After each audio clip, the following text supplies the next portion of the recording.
This video will demonstrate how to adjust the tension on the door of your freezer or refrigerator. It is very important to wear protective glasses when doing any sort of maintenance on your unit. Make sure to wear safety glasses. If your door is closing too hard or is not closing hard enough, you may want to adjust the tension.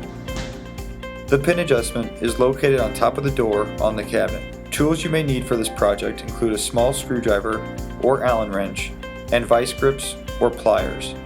Be careful not to add too much tension as you risk damaging or breaking the tension spring. Insert the screwdriver into one of the holes located on the tension release. Rotate and use the vice grips to remove the pin. Rotate the screwdriver to increase or decrease the tension. Be cautious when replacing the pin to be sure it is properly installed and seated thoroughly, as the hinge could spin off the screwdriver, causing the pin to be expelled. Once the tension has been adjusted, reinsert the pin, tapping it in slightly to make sure it stays in place. Then test the door.